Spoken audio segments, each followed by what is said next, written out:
Commander, something you need? How's the Normandy performing? Is she everything they said she'd be? She's the best ship in the fleet, if you've got a pilot who knows how to handle her. Balance isn't what you'd expect. Takes a while to get used to that oversized drive core we got stuffed in the back, and her power can sneak up on you if you're not careful. The Normandy's probably too much ship for your average Alliance pilot, Commander. Lucky for you, I'm anything but average. I like to know my crew. Mind if I ask you a few questions? I can see where this is going. You did a background check on me, didn't you? Well, I'll tell you the same thing I told the captain. You want me as your pilot. I'm not good. I'm not even great. I am the best damn helmsman in the Alliance fleet. Top of my class in flight school, I earned that. All those commendations in my file, I earned every single one. Those weren't given to me as charity for my disease. I'm sorry, Joker. I didn't even know you were sick. You mean you didn't know? Oh, crap. Okay, I've got Wrex syndrome, brittle bone disease. The bones in my legs never develop properly. They're basically hollow, too much force and they'll shatter. Even with crutches and my leg braces, it's hard to get around. One wrong step and crack! It's very dramatic, but I've learned to manage my condition, Commander. Put the Normandy in my hands and I'll make her dance for you. Just don't ask me to get up and dance unless, you like the sound of snapping shin bones. Why does everyone call you Joker? It's a lot shorter than saying Alliance Flight Lieutenant Jeff Moreau. Plus, I love to make little children laugh. You're dodging the question. Look, I didn't pick the name. One of the instructors in flight school used to bug me about never smiling. She started calling me Joker, and it stuck. Why didn't you ever smile?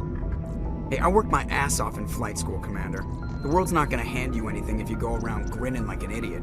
By the end of the year, I was the best pilot in the academy, even better than the instructors, and everybody knew it. They'd all got their asses kicked by the sickly kid with the creaky little legs. One guess who was smiling at graduation? I need to know more about this Wrex syndrome if I'm putting my ship in your hands. Yeah, of course you do. It's an extremely rare condition. Nobody knows exactly what causes it. Genetic, maybe. It's treatable, but there's no cure. They classify my case as moderate to severe. I was born with over a dozen fractures, hip, thighs, ankles. My bones were already breaking in the womb. 100 years ago, I wouldn't have survived past my first year. Lucky for me, modern medical science has turned me into a productive member of society. You're not gonna break a bone trying to fly the ship, are you? I don't fly with my feet, Commander, so I'm fine as long as I'm in this chair. I gotta be real careful when I get up to take a piss, though. I can do my job as well as anyone on the ship. Better, actually. So don't worry about it. I'm not trying to make you uncomfortable. Let's talk about something else. Whatever you want, Commander.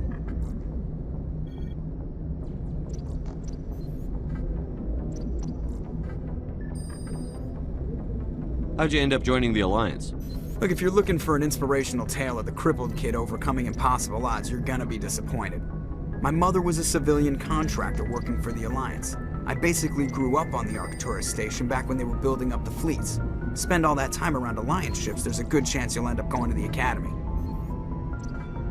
I have to go. All right, see ya.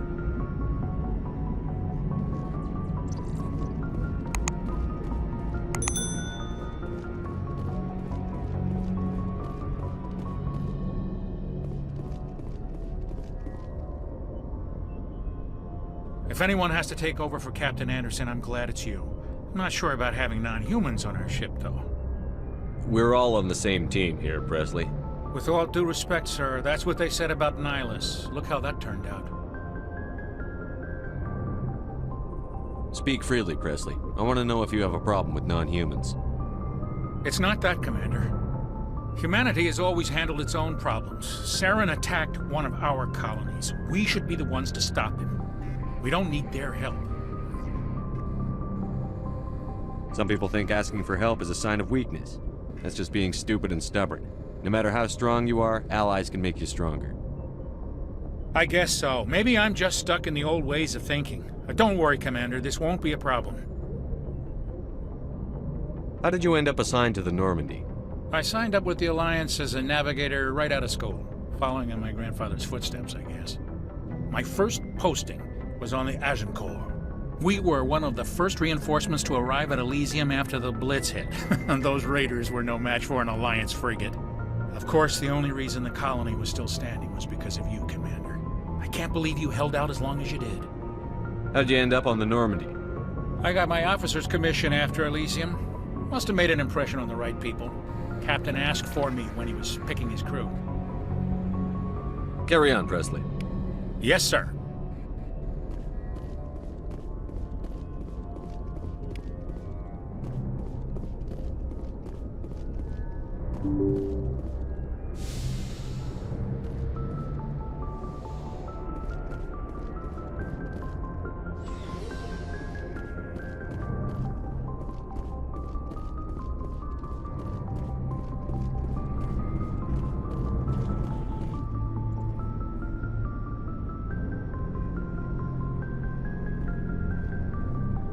Anything you need, Commander?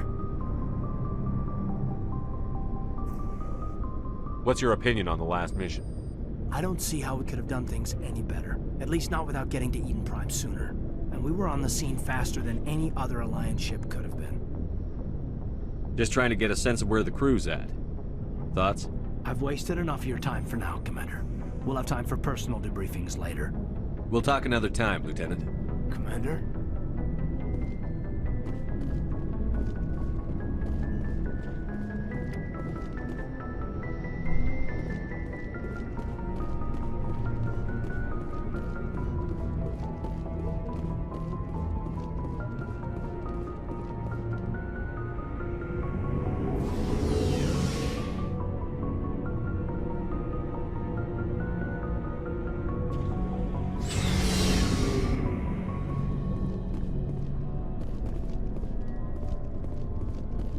Nice ship you've got, Shepard.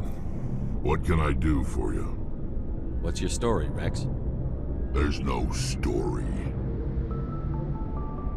Go ask the Quarian if you want stories. You Krogan lived for centuries. Don't tell me you haven't had a few interesting adventures. Well, there was this one time the Turians almost wiped out our entire race. That was fun. I heard about that. You know, they almost did the same to us. It's not the same. It seems pretty much the same to me. So your people were infected with a genetic mutation? An infection that makes only a few in 1,000 children survive birth? And I suppose it's destroying your entire species?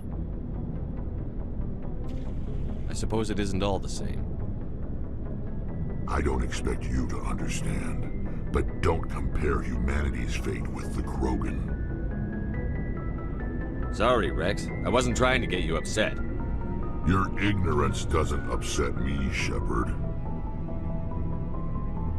As for the Krogan, I gave up on them long ago. The genophage infected us, but it's not what's killing us. Are your people really dying? We're sure not getting any stronger. We're too spread out. None of us are interested in staying in our own system. Lots of species have left their homes and prospered. But they go to colonize new worlds. We're not settlers. We're warriors. We want to fight. So we leave. Hire ourselves out. And most of us never go back. What can you tell me about the genophage? Ask the Solarians if you want details. They made it. All I know, it makes breeding nearly impossible. Thousands die in stillbirth, and most never get that far.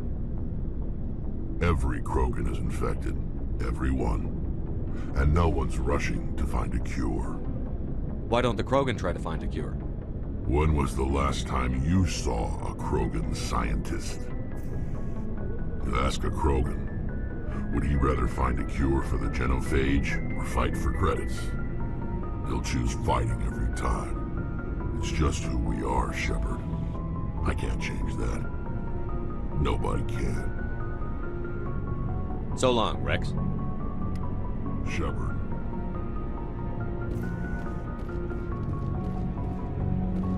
Thanks for bringing me on board, Commander. I knew working with the Spectre would be better than life at CSEC. Have you worked with a Spectre before? Well, no, but I know what they're like. Spectres make their own rules. You're free to handle things your way. At C-Sec, you're buried by rules. The damn bureaucrats are always on your back.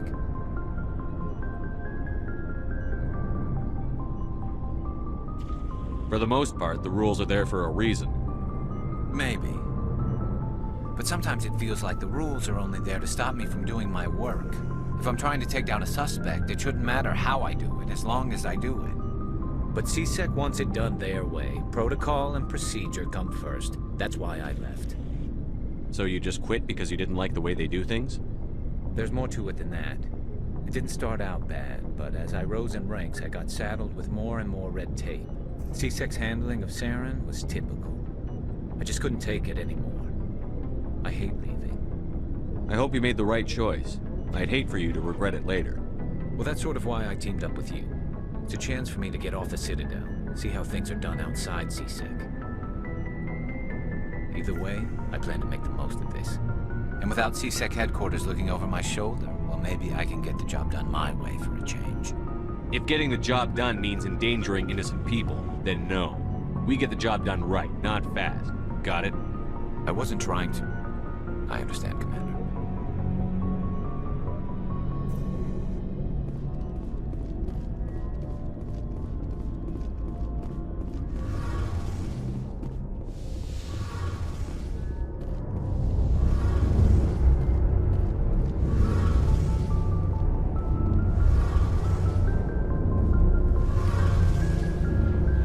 Hey, Commander, you know that Quarian, Tali? She's been spending all her time down here asking me about our engines. I'll tell her to leave you alone. What? No, she's amazing. I wish my guys were half as smart as she is. Give her a month on board and she'll know more about our engines than I do. She's got a real knack for technology, that one. I can see why you wanted her to come along. I figured she'd be a real asset to the team. You got an eye for Tali, Commander, but I'm guessing that's not why you came down here. Fill me in on the IES stealth systems. How does it work exactly? You can't hide a ship out in space. They emit too much heat and radiation. Too easy for sensors to pick them up, unless you find a way to capture those emissions. So our stealth systems trap the energy we give off in storage sinks built into the ship itself. No emissions to give away our location. Eventually the sinks have to be vented. More than a few hours silent running and they overheat. Cook us inside our own hull. There's no way for anyone to detect us? A visual scan can still pick us up. Anyone looking out a window can see us plain as day. But you have to be pretty close to get an actual visual out in space. Most vessels rely on scanners. As long as the stealth systems are engaged, they can't see us. Not unless we accelerate to FTL speeds. Why doesn't it work with faster than light travel? Cranking up the FTL blue shifts our emissions, pushes them into frequencies too high to capture in the sinks. As soon as we make the jump, it's like setting off a flare. Sensors can pick up our location whenever we enter or exit FTL flight, but for short-range missions, our stealth systems are amazing, and we've got the only one. Where else have you served, Adams? If you name a class of Alliance ship, I've probably served on it. Everything from dreadnoughts and carriers right down to frigates like the Normandy. My last assignment was on the Tokyo, only a cruiser, but she was a good ship. Couldn't hold a candle to the Normandy, though. I want to know more about the Normandy. She's the best ship I've ever served on, probably the fastest vessel ever designed. And she's the only one using the new Tantalus drive core. What's so special about the Tantalus drive core? Proportionally, it's about twice the size of any other vessel. Not only are we faster, we can run at FTL speeds longer before we have to discharge the core. Carry on, Adams. Aye, aye, Commander. Your ship's amazing, Shepard. I've never seen a drive core like this before. I can't believe you were able to fit it into a ship this small. I'm starting to understand why you humans have been so successful. I had no idea Alliance vessels were so advanced.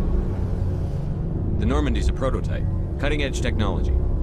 A month ago, I was patching a makeshift fuel line into a converted tug ship in the flotilla. Now, I'm sitting on board one of the most advanced vessels in Citadel space. I have to thank you again for bringing me along. Traveling on a vessel like this is a dream come true for me.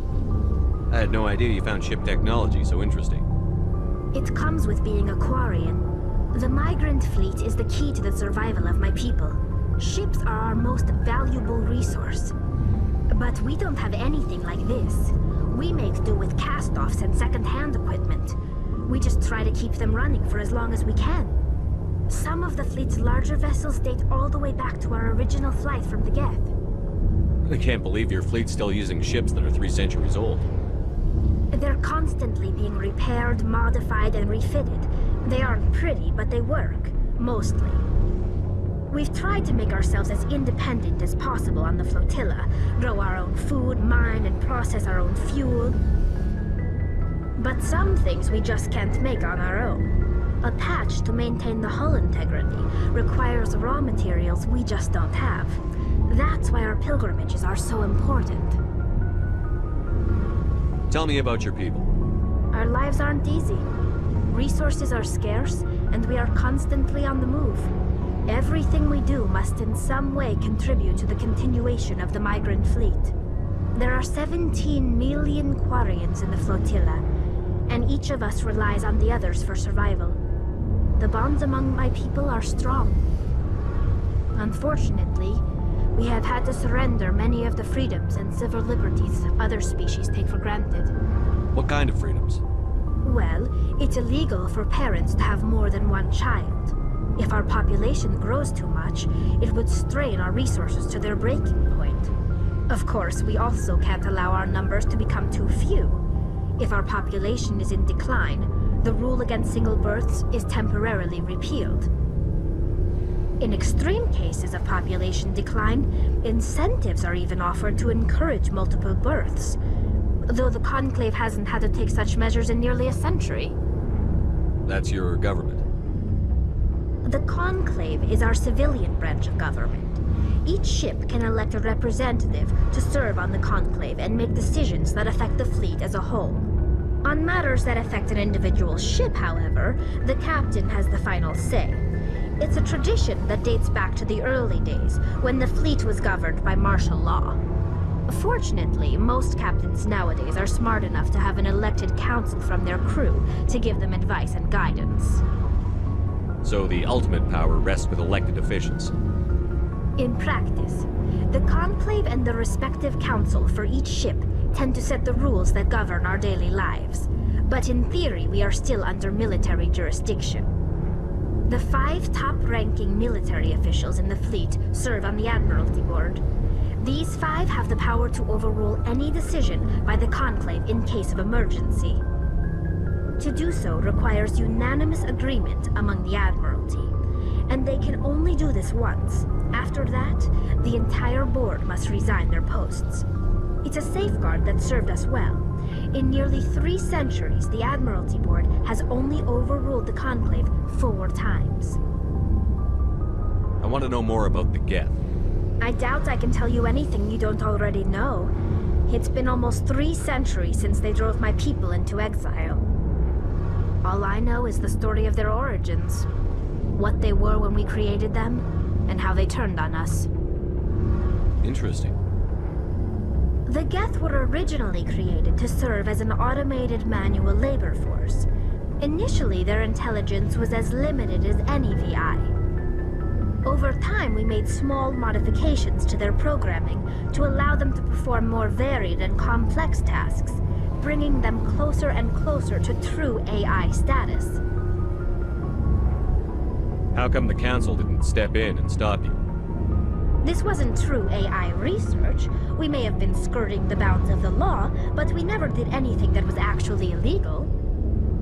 The changes were so insignificant, so gradual, that we were able to control them. Or so we thought. But one thing we underestimated was the power of the neural network. A million Geth thinking simultaneously created an inherently unstable matrix. So, the Geth share brain power? Many of the Geth's logic systems were designed to work in concert with other nearby Geth. Basically, the more of them you have in a group, the smarter they are. So there's some sort of group consciousness? No, nothing like that. They cannot share sensory data or information. Their programming cannot handle that much simultaneous input. Each Geth maintains an individual awareness and identity. The neural network only operates on a process-based level. It's basically the synthetic equivalent of a subconscious. But when they're in close proximity, they can coordinate low-level functional processes, freeing up more capacity for original or independent thought. What made them rebel? As we built more and more Geth, their effective intelligence became more sophisticated, more abstract. One day, a Geth began to ask its Quarian overseer questions about the nature of its existence. Am I alive? Why am I here? What is my purpose? As you can imagine, this caused a near panic among my people. I don't see what's so bad about those questions. The Geth were created to engage in mundane, repetitive, or dangerous manual labor. That's fine for machines, but it won't satisfy a sentient being for long. The Geth were showing signs of rudimentary self-awareness and independent thought. If the Geth were intelligent, then we were essentially using them as slaves. It was inevitable the newly sentient Geth would rebel against their situation. We knew they would rise up against us, so we acted first. A general order went out across all Quarian-controlled systems to permanently deactivate all Geth. The Geth responded to this order violently. You can't blame them for fighting for their survival. We had no other choice. The Geth were already on the verge of revolution. By acting quickly, we had a chance to end the war before it began.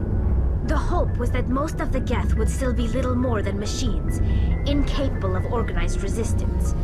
But they had progressed much further than anyone anticipated. The war was long and bloody. Millions upon millions of Quarians died at their hands. In the end, we were forced to flee our own homeworld.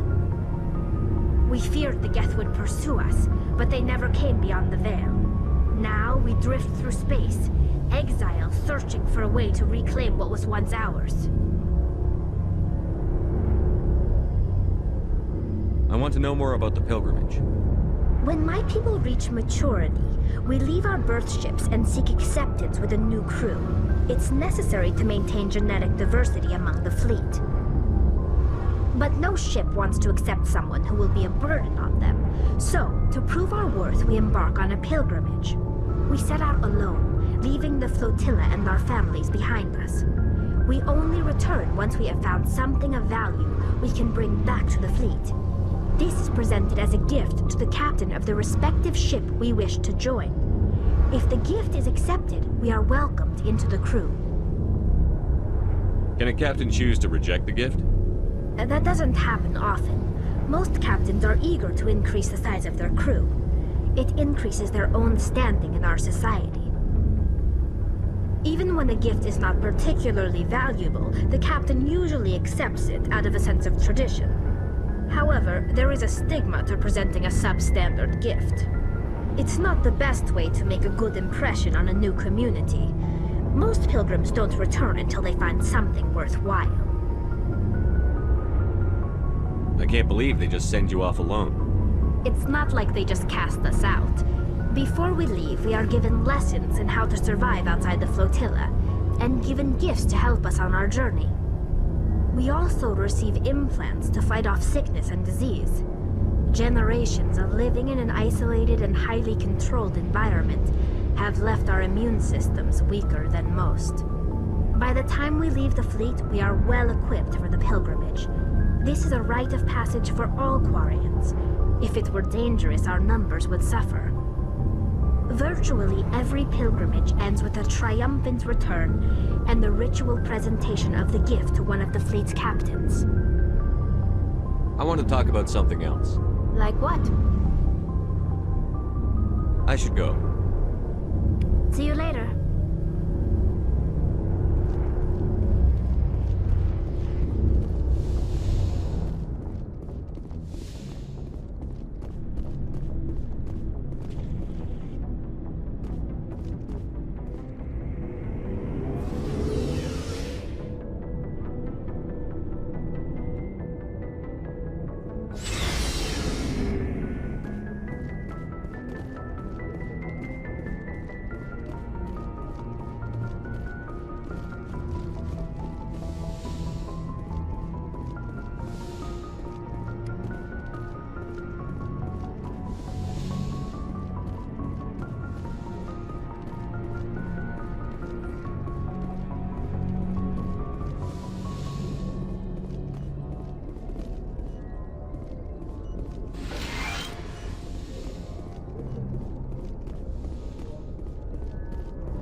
The Citadel is an ancient deep space station, presumably constructed. Citadel space is an unofficial term referring to any region of space controlled by a species that acknowledges the authority of the Citadel.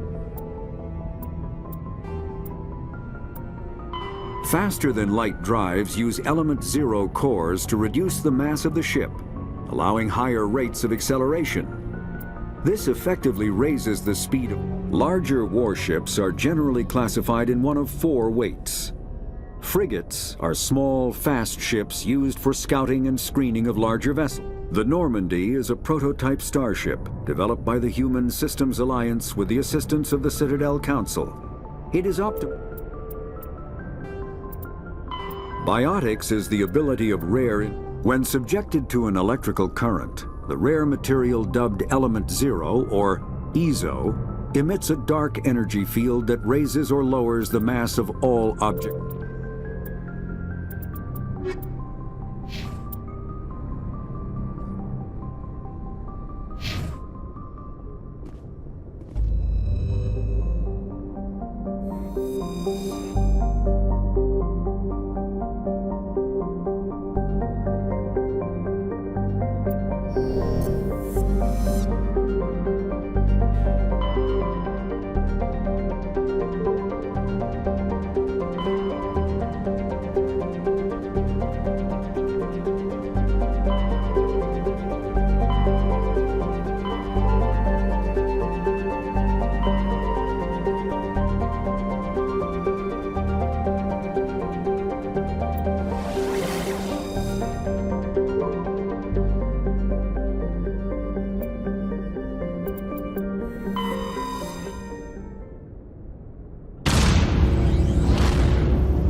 Get down!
Form up!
Let's get moving.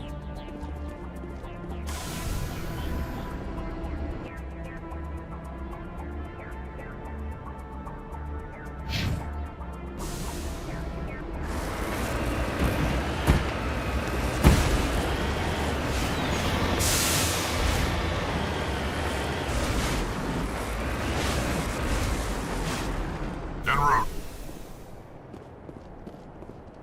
Hostile spotted.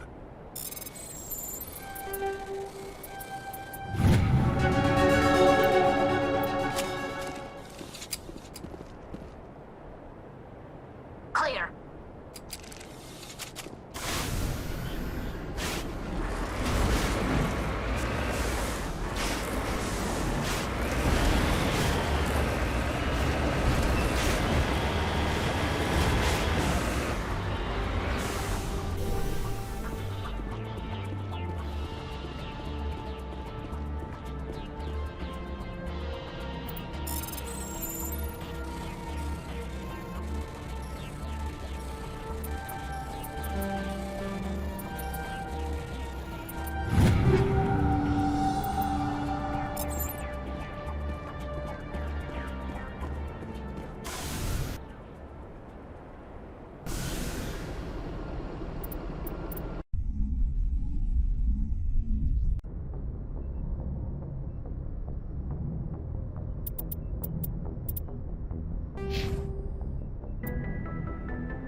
Commander, I'm picking up a signal from the planet's surface. It looks like an automated distress beacon.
Alliance soldiers. Looks like they were lured here by the distress beacon. Looks like these men were under Admiral Kahoku's command. He'd want to know what happened here.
After the Geth secure thresher moths are subterranean carnivores that spend their entire lives eating or searching for something to eat.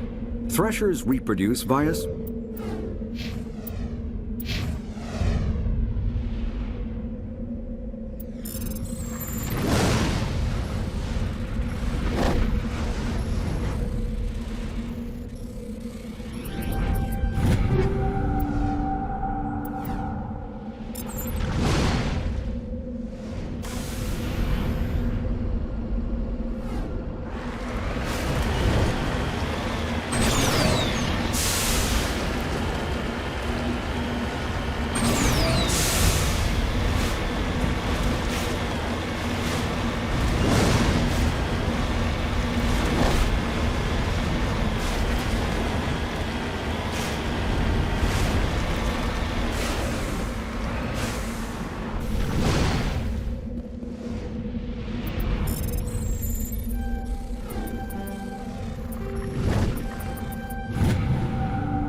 Let's get moving.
Commander, I'm picking up some strange readings.